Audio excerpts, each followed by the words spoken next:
chemical reaction occurs, two or more chemical compounds are mixed together in just the right conditions, in which case the chemical compounds will have the bonds that hold together each element that makes it up broken. And in the exact same manner, many new bonds are created out of that same chemical reaction, which makes up completely new chemicals that often get released during these reactions. And finally, in some instances, the chemicals that react have either been storing energy or they produce energy during the reaction, which can lead to all sorts of cool things that I'll get into later. But first, I have to also explain what a physical reaction is. Now, in a physical reaction, no bonds are broken or created. The original chemicals just get moved around. Now, when this happens, some bonds and chemicals are broken off in large chunks. So this would be separating pieces, breaking things apart. And if you heat things up enough in a physical reaction, they'll change phase rapidly. Emphasis on the rapidly because that, once again, can cause really cool things to happen that I'll get to later. Now, here's how you can spot each type of reaction. When a chemical reaction occurs, one thing that always happens is a new chemical being released. And in most cases, it creates either a gas or a solid. This happens in almost every single kind of chemical reaction. Now, another thing that often happens in chemical reactions is when it releases energy. Many times, two chemicals are mixed together, and they've been storing up a lot of energy. So when they react, all their energy gets added together and released in a lot of cool ways.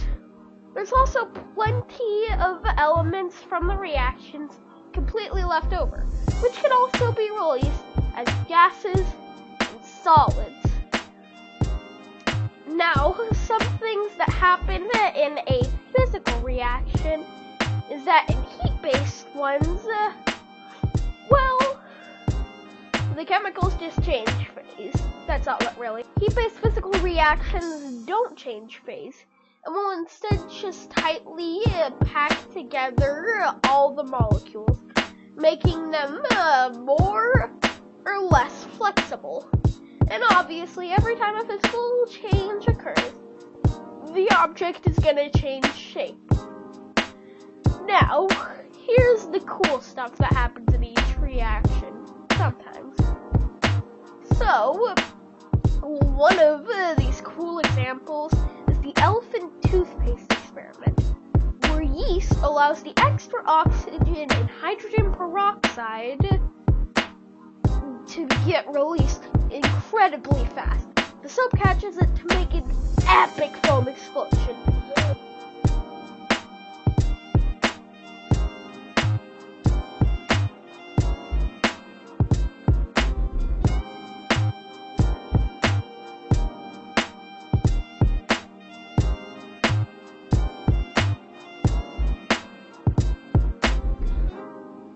When you mix two chemicals commonly found in volcanoes, citric acid and sodium bicarbonate, to make a classic science fair explosion.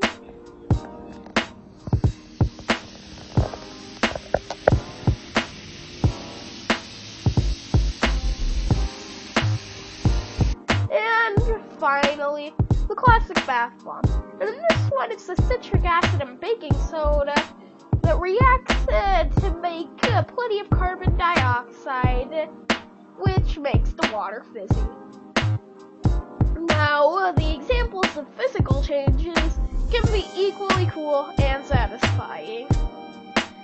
One of these is a molten salt explosion, where the water comes into contact with the molten salt, boils rapidly, gets caught inside, and forces it apart. And this repeats over and over, creating a whole explosion, as well as any satisfying sound that bread has ever made.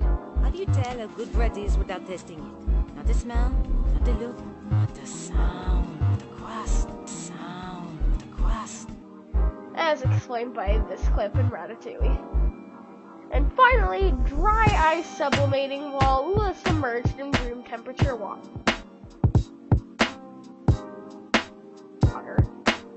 That never gets old. So this has been your crash course in chemical and physical reactions.